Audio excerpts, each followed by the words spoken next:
Welcome, you're joining us here on a new episode of Melt. I'm Ritvika Gupta. Earlier this week, Tata Motors brought back the iconic Safari brand in India. Tata Safari was originally launched way back in 1998 and redefined the concept of lifestyle SUV. So what can consumers expect in its new avatar, and how is the automaker going to carry forward the Safari brand in 2021? Shedding light on this and more, Anant Rangaswamy, editor of Melt, will be in conversation today with Vivek Srivatsa, Head Marketing Passenger Vehicles Business Unit at Tata Motors. Let's get ready to melt with Vivek Srivatsa. Hi, Vivek. Hi, Anand. Thank you so much for talking to us so soon after your press conference. My pleasure. Yeah, so I want to focus on three areas in this conversation. The first is, of course, the Safari. So let's talk about the Safari. That's today's big story. So why relaunch it as Safari? There must have been some debate and logic behind calling it Safari once again. Yeah. So, from our side, it was easily the most iconic brand that we've ever had, the Safari. Iconic for two reasons. One is the kind of imagery it brought out and the kind of expressive feeling it brought about in terms of positioning. That is one. Second, also, Safari was earmarked as the clear brand name for our flagship products, whatever that could be, preferably in the SUV segment. So both ways, it had to be a commitment from our side to carry forward the brand name, and what a better product than put it on our flagship. That's the approach we had. Of course, we did not call it the Safari in some of our earlier previews of the product, including the Auto Expo and the Geneva Motor Show. We kept saying this, but people don't believe us. But it was largely due to confidentiality reasons, and also we wanted to create a big hype when we announced it as a Safari, which has worked for us actually. But when you look at the design of the product, when you look at some of the features in the design, it's very obvious that it's a kind of evolution of the product of the earlier Safari, but in a highly modernized and contemporarized kind of design, evolution, I would say. So largely, we are very committed to carry forward our most iconic brand, and glad that it occupies the top of the pedestal for us in terms of product hierarchy. Right. Now, you've used the word brand 3 times in this last 2 minutes. So if you could tell me, what are the characteristics of the original Safari, the brand, that comes seamlessly into today's launch? Yeah. What do you think is common to that Safari and this Safari from a brand perspective? Yeah. So the earlier Safari, we believe, was the first brand which actually merged the utility part of the SUV segment with the lifestyle part, and that made it extremely aspirational. Before that, SUVs were very, I would say, functional machines, largely the capability of going off-road, the capability of, handling the tough roads was all that defined an SUV. But suddenly when the Safari came out, the fact that an SUV would be comfortable, would be spacious, would be not out of place in the lobby of a 5-star hotel, that concept started, seeding its way into the customer's mind. And that is one of the key elements of brand Safari, the balance between the utility part without compromising on the lifestyle part. That is something we wanted to take forward, very strongly. But from the time of the earlier Safari to now, customer expectations, customer needs have also changed. And again, I go back to the balance between utility and lifestyle. What's happened to all of us is that the lifestyle aspect has become more and more important to us, and the scale is tilted very much towards the lifestyle. So when we reimagine the new Safari, the focus was more on the lifestyle aspect. Are we going to give the customer enough, I would say, comfort, enough versatility to use it in any kind of situation without compromising on the way the car looks? Will it look at place, like I said, in the most elite locations? Will it make a statement in terms of the stature that the customer achieved in its life? These are points that we have taken forward very strongly without compromising too much on the utility side. Of course, it's not to go a little technical here, you might not like it, but to go a little technical, the earlier Safari was what we call the body on frame structure, which made it extremely, I would say, functional, but at the same time, a little rough around the edges in terms of how it rides for a normal customer. But today, world over, SUVs have moved to what we call as monocoque structures, which are far more car-like, far more suited to moving people than goods. So we moved to a monocoque structure with the current Safari, which enables us to retain the versatility. It can go anytime into bad roads or even dust roads, but without compromising, in fact, enhancing comfort, enhancing style, enhancing technology. So we believe it's a contemporarized version, both as a product as well as a brand. Okay, now let me put you under a little bit of pressure. Describe your core target. Who is he? Who is she? What kind of a human being is that person? What is he wearing? What is she wearing? If you describe that to me. So to answer your question, Anand, when we do all the strategies for communication, it's a customer, he or she, who's kind of reached where he or she wants in terms of career growth, in terms of making enough money, but seeks out a lot more, I would say, time doing the things they love. It could be more times with friends or family, and also the propensity of this kind of customer to have a good time with a group of people has gone up. And this is something we really believe in, is that COVID has accelerated this feeling of doing a good thing with a group rather than doing something all by myself. Because I think enough me time has been availed of during COVID, and now good time means in a group of people. So we are looking at a customer who wants to express themselves, who wants to spend more time striking a better balance between their professional pursuits versus what they really like to do. And we believe the Safari baseline of, or rather Safari promise of Reclaim Your Life is something very, very suited to a customer in this phase of life, where it's more about self-discovery, giving time to themselves, their passions, and things that make them really themselves feel complete, is what I would say. Right? Is this a second car for most of your buyers? Yes, most likely it's going to be the second car in the household. Being a fairly large car, I would imagine many of them have a smaller city runabout, but this is a car for a group of people to travel in. Probably use more in the weekends or when they want to get away from the city, or just travel around within the city with a group of people and have a party on the roads, as we call it. So, in this, during the lockdown, you also launched an initiative, which I'm building upon the need to catch up with people, which is Soul, which is your building a community of users. So, tell me, A, why did you want to launch that at all? How does it benefit Tata Motors? And B, what do you think the benefit to the consumer is? Yeah. So Soul is actually SUV Owners United League. It's an experiential program for our customers who own Tata Motors SUVs, and it enables like-minded people to get together at its simplest definition. And many a time, SUV owners do not exploit the full potential of their products. We thought with Soul we'll help them achieve that. They also do not embark on slightly longer routes of discovery because of logistical issues. Also, the pain of going to unexplored places by themselves might always be a little daunting.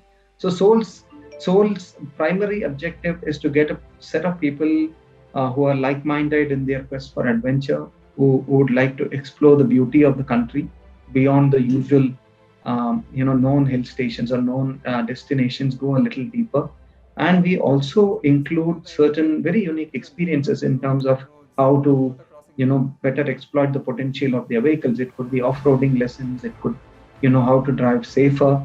And off late, we've also started doing community programs where a group of Soul members go to villages and try to do a bit in terms of education, do a bit in terms of cleaning up the village, and certain other social causes.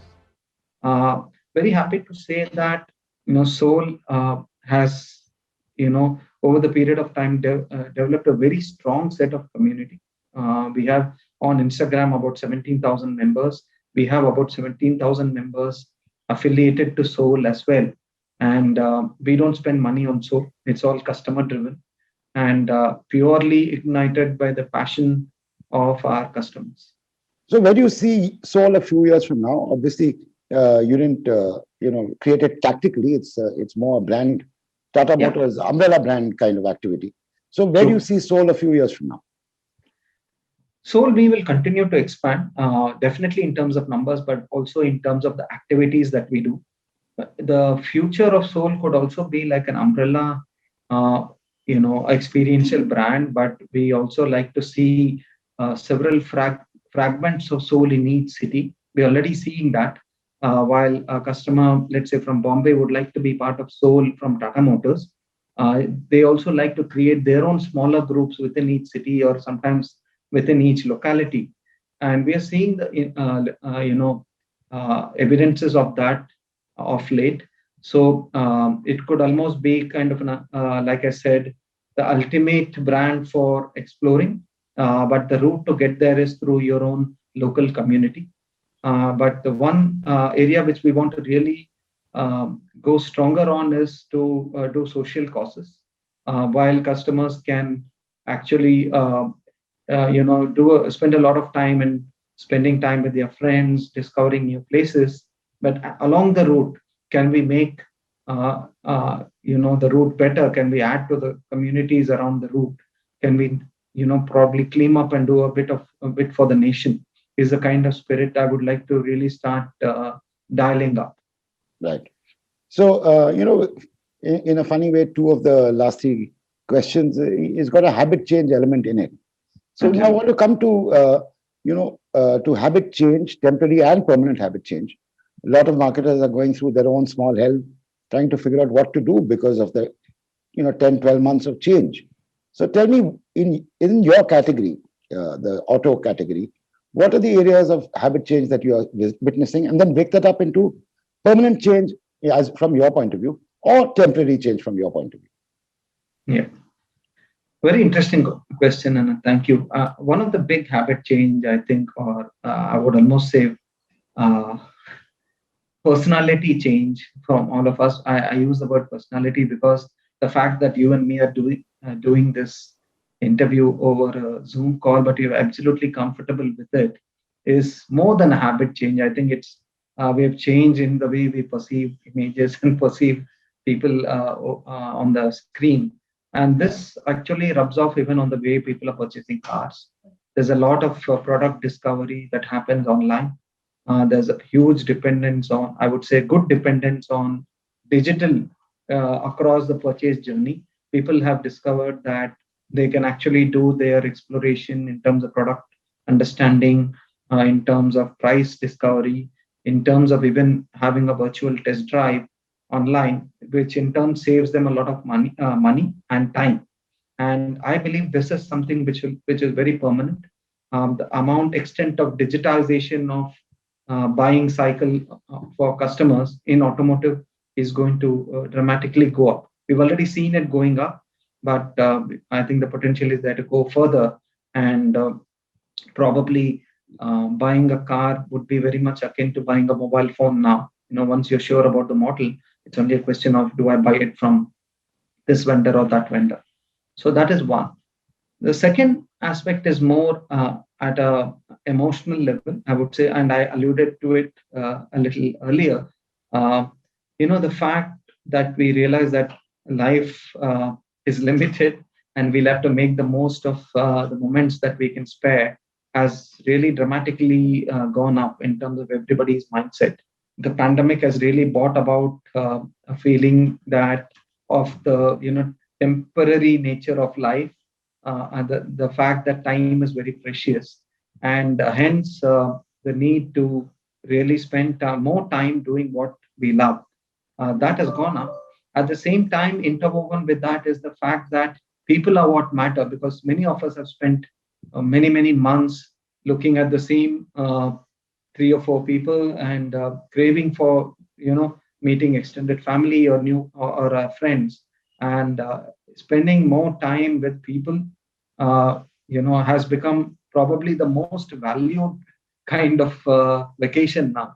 So I think that is going to really make a difference. People are going to travel to see each other or travel together so that they can experience new places, new discoveries, along with their close family and friends. This is a huge behavioral change. There was a period, maybe 4 or 5 years back, where travel by oneself or backpacking and that kind of uh, adventuring or vacationing was going up. But I think that will change now completely. Fantastic. So now we come to the a pounds and spends kind of a question. One of the big changes is going to be your media mix. Today you've launched a new car. One just before the pandemic, this launch would have cost you a small fortune. With your board probably approving the budgets for the launch.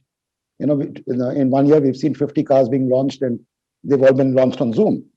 So, and having gained from that experience, you perhaps will rethink your whole marketing strategy. So tell me about your marketing mix. What happens to TV? What happens to digital? What happens to print? What happens to experiential?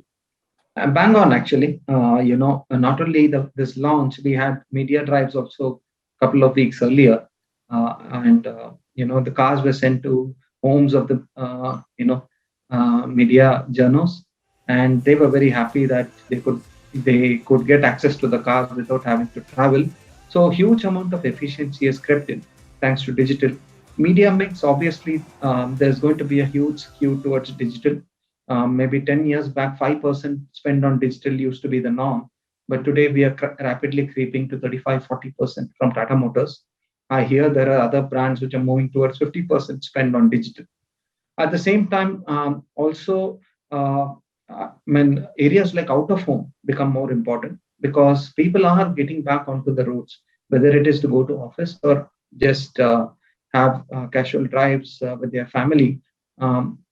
People are getting back on the road. So for me, billboards out of home is going to become more important. TV will become more important because a lot of time is spent in front of TV, whether it's viewing traditional channels or OTT. How I'm going to place my products on TV, either through traditional advertising spots or product placements, is going to be very, very interesting. Uh, I personally feel a newspaper as a medium might be under a little bit of question mark with the extent of digitization happening, and also the fact that the pandemic really put contact consumption of media a little under the question.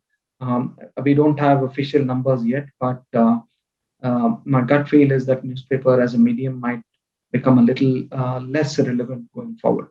So broadly, these are the changes I see in terms of how we're going to spend media. A lot more on digital, a lot more on experiential areas like Soul or other digital experiential media. I'd just like to update that for the Safari, we invested on two digital platforms. One was the virtual reality of the product, where you could actually get the product on a desktop and discover every element of the product. And we also had an online configurator where you could actually place the product in an open space, open the doors, go inside the car, change the colors, and see. So these are digital experiential platforms which are bound to really grow. The last bit I would say is taking the showroom to the customer. Uh, Customer would expect the sales executive to bring the car to his house for a demonstration, sanitize the car before he could have a test drive. So these are areas I think we need to invest on in terms of customer experience as well as media. So tell me, 1 year from now, how would you say that measure your success or lack of success? What are the yardsticks that you will use? I'm not talking about numbers. Numbers can go up and down. Yeah. So I think success would really be about how. When your first question, why are you bringing back the Safari brand name? I think if people can talk about Safari without alluding to the earlier Safari and the origins of the brand name, that would be a big success. because that means they've accepted the new version of the Safari as a brand. Also, the Safari plays in a price in a kind of segment which is very, very close to certain other products within our portfolio and also among competitors. I would be very happy if it kind of creates a separate niche for itself, because we believe from Tata Motors that there's a customer need, which a very specific customer need that the Safari is going to satisfy. And the commercial success in terms of volumes means that we were able to address that customer need very strongly and do a very good job in differentiating it from neighboring products, which is really the core of marketing communication, core objective. So these are the two areas. So recognition for the Safari reborn brand, and our ability to be communicating to the right customer need and the right customer target. Fantastic. Thank you so much, Vivek. Thank you, Anand. All the best, and hope to talk to you again soon in anytime, digital or other form. Yeah, hope to see you soon. Thank you very much. Bye. Thank you. And that was Vivek Srivatsa telling us how the new Safari will appeal to the new age SUV customer. Let's take a look at the Melt cheat sheet. The new Tata Safari is targeted at customers who like to strike a balance between work and passion. Tata Motors Soul was launched during the lockdown to bring like-minded SUV owners together. The entire car purchase journey has largely shifted online. In terms of marketing, there will be a lot more focus on digital and experiential. Advertising in print media will become less relevant. With that, it's a wrap on this episode of Melt. Do follow us on social media. Our handle is Ready to Melt. And stay updated with all that's happening in the world of advertising and marketing with our daily Melt updates on our website, readytomelt.com. I shall see you next week, same time, same place. Goodbye.